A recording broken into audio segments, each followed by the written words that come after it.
کی ذات گرامی ہے کہ ہر وقت مستحکم کھڑے ہو کر کے پہاڑ کی چٹان کی طرح سب کا مقابلہ کیا اور سب کو دندان شکم جواب دیا ہے۔ جب صحابہ کرام کی جماعت کے بعد تابعین کا زمانہ آتا ہے تو اس وقت بھی جب بھی اسلام کے دامن اقدس پر، جب بھی میرے آقا صلی اللہ تعالی علیہ وسلم کے دامن تقدس پر اگر کسی نے انگلی اٹھائی ہے تو علماء کرام نے، اولیاء کرام نے، تابعین عظام نے کھڑے ہو کر کے سب کا مقابلہ کیا ہے اور سب کو شکست فاش دی ہے۔ اور جب وہ زمانہ گزر گیا اور جب آج کا زمانہ آیا ہے، لوگوں نے سوچا کہ اب تو صحابہ کرام جیسی عظیم ہستیاں نہ رہی، اب تو تابعین عظام کا زمانہ ختم ہو گیا ہے، اب بڑے بڑے بزرگان دین اس دنیا کو چھوڑ کر کے چلے گئے ہیں، اب بڑا آسان ہے کہ عیسائیوں کی سازشوں کو عام کیا جائے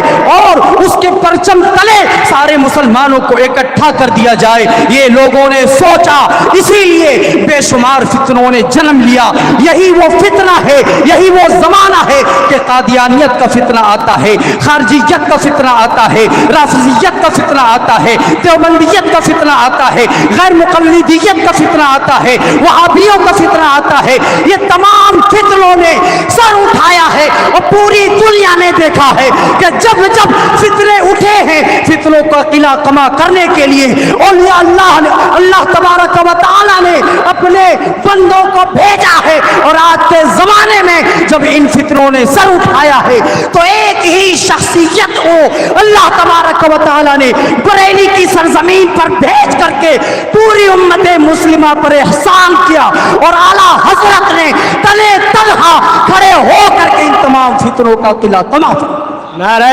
تکبیر، نعرہ رسالت، علماء اہل سنت، مفتی رفیع الدین صاحب قبلہ، نعرہ تکبیر، نعرہ رسالت۔ جب جب نبی کی شان میں گستاخیاں کی گئی ہیں تب تب اللہ تبارک و تعالی نے اپنے نیک بندوں کے ذریعے نبی پاک صلی اللہ تعالی علیہ وسلم کی شان اور آپ کی عظمت کی حفاظت فرمائی ہے۔ اور سب سے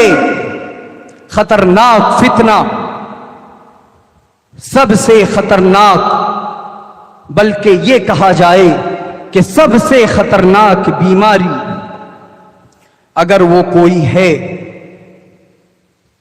آج کے زمانے میں تقریباً ساری بیماریوں کا علاج آ گیا ہے۔ ساری بیماریاں چاہے وہ جتنی بڑی ہوں چاہے چھوٹی ہوں، لیکن میرے بھائی یہ وہ بیماریاں ہیں جو جسم کو لگتی ہیں تو جسم کو سڑا دیتی ہے۔ اور ایک ان میں سے سب سے بڑی جو بیماری ہے وہ غیر مقلدیت کی بیماری ہے، وہابیت کی بیماری ہے۔ یہ وہ بیماریاں ہیں جب کسی بندے کو لگ جائے تو جسم نہیں تباہ کرتی بلکہ روح کو تباہ کر دیتی ہے، اور صرف دنیا تباہ نہیں کرتی ہے بلکہ کل میدان عقبہ میں، میدان آخرت میں بھی ہمارے اعمال کو تباہ و برباد کر دے۔ جب ہمارا حساب و کتاب رب کی بارگاہ میں پیش کیا جائے گا، اگر یہ بیماری ہم میں سے کسی کو لگی تو پھر ہمارا انجام بڑا ہی بھیانک اور دردناک ہونے والا ہے۔ حضرات، بہت سارے اعتراضات، بہت سارے ہم پر اتہامات اور تہمتیں لگا کر کے امت مسلمہ کے نوجوانوں کو گمراہ کرنے کی ان لوگوں نے بے پناہ کوششیں کی ہیں، اور وہ مرد مجاہد نے تنے تنہا کھڑے رہ کر کے ان سارے اعتراضات کا جواب دیا ہے اور ان کے تمام فتنوں کا سدے باب کر کے انہیں مبہوت کر دیا ہے اور بتا دیا ہے آج لے ان کی پناہ، آج مدد مانگ ان سے، پھر نہ مانیں گے قیامت میں اگر مان گیا۔ آج لے ان کی پناہ، آج مدد مانگ ان سے، پھر نہ مانیں گے قیامت میں اگر مان گیا۔ ان کے اتنے اعتراضات ہیں، اور کس طرح سے امت مسلمہ کو یہ لوگ گمراہ کرنے کی کوششیں کر رہے ہیں اور نبی پاک صلی اللہ تعالی علیہ وسلم کی شان اقدس میں گستاخیاں کرتے ہوئے نظر آ رہے ہیں۔ عزیزان ملت اسلامیہ، لیکن جب اللہ تبارک و تعالی چاہتا ہے تو ایک طرف پوری دنیا کھڑی ہو جائے، اور اگر اللہ کی منشا، اللہ کی چاہت کچھ اور ہے تو کوئی کچھ نہیں کر سکتا۔ اللہ تبارک و تعالیٰ کی مرضی یہ ہے کہ پوری دنیا نبی کون و مکان صلی اللہ تعالی علیہ وسلم کی عظمت کے گن گائے، اور آج پوری دنیا آپ کی عظمت اور آپ کی شان کے گن گا رہی ہے۔ کہاں تک کوششیں کرو گے؟ کہاں تک نبی پاک صلی اللہ تعالی علیہ وسلم کی شان اور آپ کی عظمت کو گھٹانے کی کوششیں کرو گے؟ اس پوری کائنات میں میرے آقا صلی اللہ تعالی علیہ وسلم سے بڑھ کر کے کوئی شان والا نہیں ہے پوری کائنات میں۔ اور کچھ لوگوں نے لوگوں کو یہ جتانے کی کوششیں کی ہیں، لوگوں کو یہ بتانے کی کوششیں کی ہیں، اور اس طرح سے اعتراضات کیے ہیں کہ بہت ساری ایسی چیزیں ہیں جس سے عوام بآسانی ان کے دام فریب میں آ جاتی ہے۔ نبی پاک صلی اللہ تعالی علیہ وسلم کی اگر شان کا اندازہ لگانا چاہتے ہیں، اگر نبی پاک صلی اللہ تعالی علیہ وسلم کی عظمت اور شان کا جائزہ لینا چاہتے ہیں اور یہ دیکھنا چاہتے ہیں کہ اللہ تبارک و تعالی نے میرے آقا صلی اللہ تعالی علیہ وسلم کو کس قدر عظیم الشان بنایا ہے، کس قدر رفیع الشان بنایا ہے، تو حضرات ہمیں اور آپ کو آگے بڑھنا ہوگا اور اعلیٰ حضرت کی کتابوں کا مطالعہ کرنا ہوگا۔ بنا اعلیٰ حضرت کی رہنمائی کے کوئی بھی انسان نبی پاک صلی اللہ تعالی علیہ وسلم کی صحیح طریقے سے شان و عظمت کو نہیں پہچان سکتا۔ آقا کریم صلی اللہ تعالی علیہ وسلم، بس ایک بات عرض کروں گا اور آپ سے اجازت چاہتا ہوں۔ میرے آقا صلی اللہ تعالی علیہ وسلم اس پوری دنیا، پوری کائنات، پورے عالمین میں سب سے افضل و اعلیٰ ہے۔ یہ ہمارا آپ کا اہل سنت والجماعت کا عقیدہ ہے۔ نہ صرف اس روئے زمین پر بلکہ اللہ تبارک و تعالی کی تخلیق کردہ ساری چیزوں میں اگر کوئی افضل و اعلیٰ ہے تو وہ نبی پاک صلی اللہ تعالی علیہ وسلم ہے۔ اور آپ کی عظمت، آپ کی رفعت، آپ کی شان کا عالم یہ ہے، بلکہ میں تو یہ کہوں گا کہ نبی پاک صلی اللہ تعالی علیہ وسلم کی عظمت پر بعد میں بات کرو، پہلے اس مٹی کا جائزہ لو جس مٹی نے قبر انور مدینے پاک میں رسول پاک صلی اللہ تعالی علیہ وسلم کے جسم اطہر کو چھو دیا ہے، جسم اطہر سے وہ مٹی جو ملی ہوئی ہے، جو مسکی ہوئی ہے، اس مٹی کا عالم یہ ہے، اس مٹی کی شان یہ ہے کہ وہ مٹی اس پوری دنیا میں سب سے افضل و اعلیٰ ہے، کعبہ سے بھی افضل ہے، کوہ طور سے بھی افضل ہے، مسجد اقصیٰ سے بھی افضل ہے، سارے آسمانوں سے افضل ہے۔ بلکہ مجھے کہنے کی اجازت دی جائے کہ وہ مٹی، جس مٹی کو اللہ کے رسول صلی اللہ تعالی علیہ وسلم کے جسم اطہر نے چھو دیا ہے، وہ مٹی عرش سے بھی افضل ہے، کرسی سے بھی افضل ہے، لوح و قلم سے بھی افضل ہے۔ یہ مٹی کا عالم ہے، تو وہ مٹی جو نبی پاک صلی اللہ تعالی علیہ وسلم کہ جسم اطہر سے ٹچ ہو جائے، مس ہو جائے، اس مٹی کا عالم یہ ہے کہ وہ کعبہ سے بھی افضل ہے، وہ مٹی عرش سے بھی افضل ہے، وہ مٹی کرسی سے بھی افضل ہے، وہ ساری چیزوں سے افضل ہے۔ تو جو مٹی کا یہ عالم ہے تو صاحب مٹی کا عالم کیا ہوگا؟ مصطفیٰ کی عظمت اور مصطفیٰ کی شان کا عالم کیا ہوگا؟